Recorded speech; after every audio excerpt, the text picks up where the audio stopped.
Carly. And for our next round, we'll turn to our panel, our illustrious panel. Normally in the NPR show, this is where we would ask them things about the recent news. But due to our live formatting, we're going to change it up a little bit. Egypt.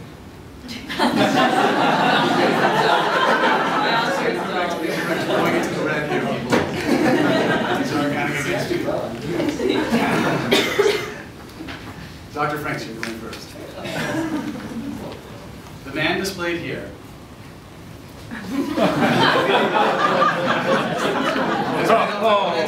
has been on faculty for some 41 years. He certainly has racked up a lot of publications in this time. Who among the following is a published co-author on at least one of his papers? A. Charles Darwin. B. Isaac Newton. C. Francis Bacon.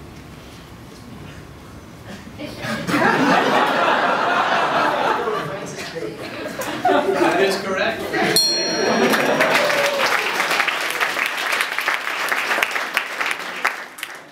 Paper published in American Zoologist in 1994, Polar Marine Communities, was co-authored by Francis Bacon, Paul's pet pig, and his dog, Boa J. Mordiba.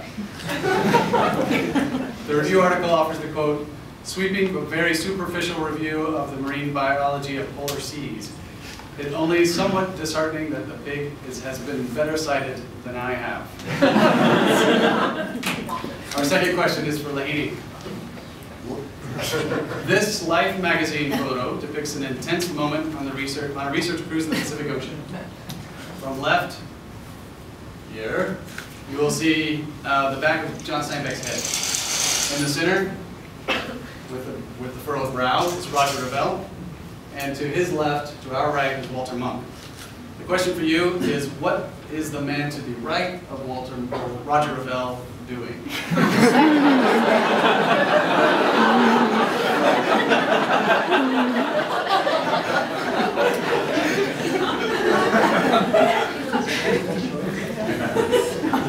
A, looking at a rock. B, playing the harmonica. Or C, winning a one-man hot dog eating contest. Well, I think I'm going to go with A.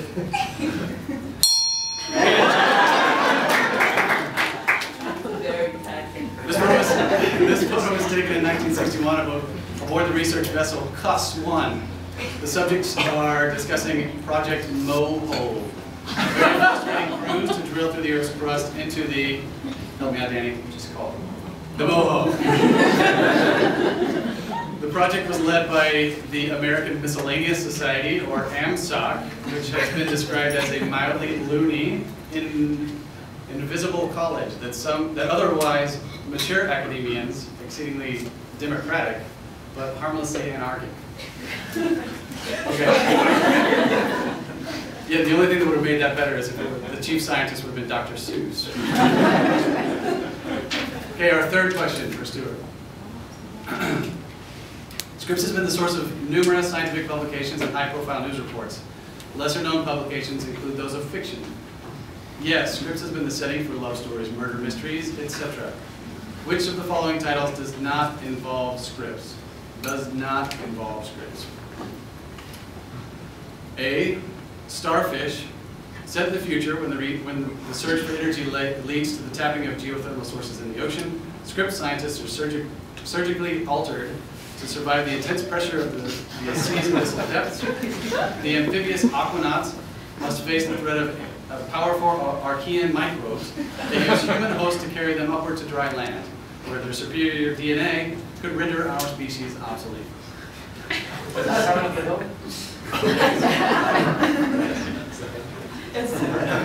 Right. Okay, that was A, Starfish.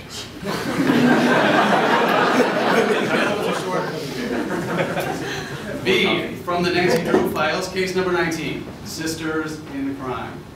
Nancy's holiday at the Oceanography Institute, based on SIO, turns dangerous when her sorority sister Rena drowns in a mysterious scuba diving accident. That was B. C, the lust lizard of Melancholy Cove. The protagonist embarks on a Scripps research vessel in search of evidence of the Theosaurus, a prehistoric sea beast awakened from its slumbers by a radioactive leak. Theosaurus wreaks havoc on land when its amorous advances toward the gasoline tanker cause it to explode. Again, Stuart, you have the misfortune of drawing the hardest question. Which of these is not about Scripps Institution of Oceanography? Well, I believe that A is a non-fiction book that has been published.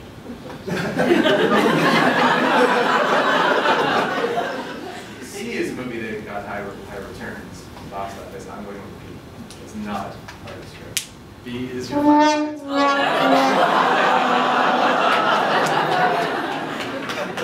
Sorry, Stuart. Described as a gritty action and realistic, dark-brooded world tale, by its critics, Starfish is an actual book authored by Peter Watts and published in 2000, but doesn't occur at Scripps.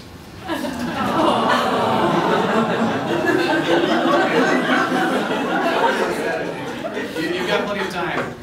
Other notable titles of books, fictional books that featured Scripps were Meg, a novel of deep terror, Carbon Dreams, Ghost Boat, The Loud Resounding Sea, The Fat Innkeeper, An Inside Tale of True Murder. Danny, how did our panelists do? Well, Mahini has 1 point, Peter has 1 point, and Stuart has none.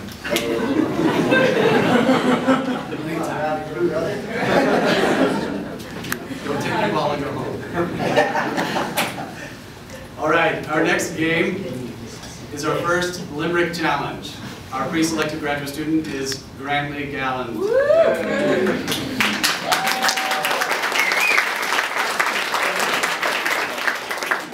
I'm regretting this order.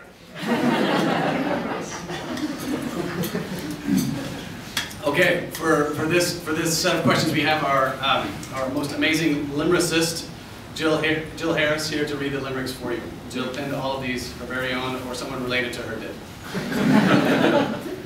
Just a reminder, don't blurt out the answers. It will be very tempting. It's up to Grant to answer them by himself. Go ahead. Grant. As CO2 gets more prolific, pteropods dissolve and look sick. The pH goes down, which makes us all frown, and the ocean becomes more... Acidic. Very good.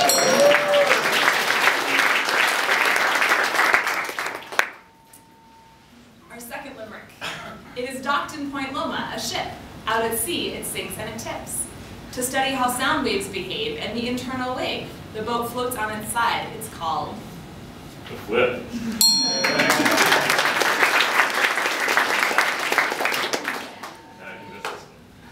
Nope, I don't know what I wouldn't mark away. It's good. Way better. Our third limerick. Its expected direction may fool us, but the doubt that we have should not rule us. It curves round the horn, ocean mixing is born, by the current that's known as...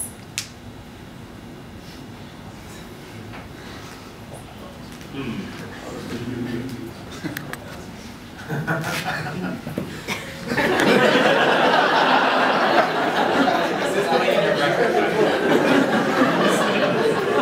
figure that out for you. Okay.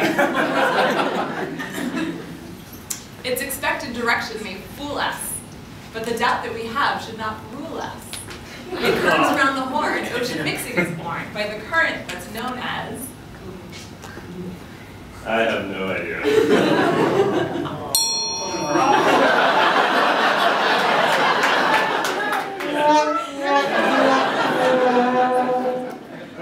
Does anyone in the audience know? Just shout it out.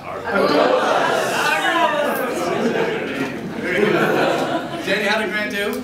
Well, Grant got 2 out of 3 limericks correct, so he wins free beer at TG.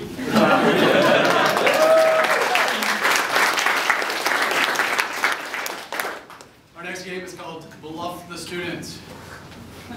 We have commissioned stories from our illustrious panel, and and the idea of this round is that they're going to tell each of their stories, only one of which is true.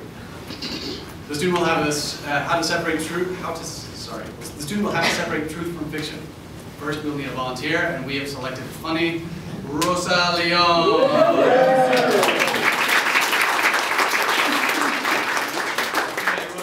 Fieldwork is an essential part of an oceanographer's grad school experience. Field sites range from far and exotic to the more local. But wherever it happens, long hours of field work often breed hilarity. So we're playing around, we're calling... What happens in the field stays in the field. Or not. Our panelists are all experienced, very experienced scientists, spending many months at sea.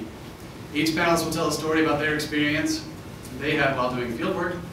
2 of the 3 stories are fabricated, and only 1 is completely true. Your job is to decide which one of these stories is true. If you do so correctly, you'll win free beer at teaching. Okay, our first story from Stuart Sandin. Wait, I'm waiting. Yes, stand, make yourself. You want to see my eyes? I got sunglasses I can borrow. On a cruise to the Southern Line Islands, we had on board with us some National Geographic photographers and videographers. We were visiting the island of Starbuck, uninhabited island, a dry island. In the morning, these National Geographic folks, spending most of their time underwater, decided to get some time on land. So they wanted to swim ashore and actually look around. They did in the morning, sea conditions were good. What they didn't notice was during the day,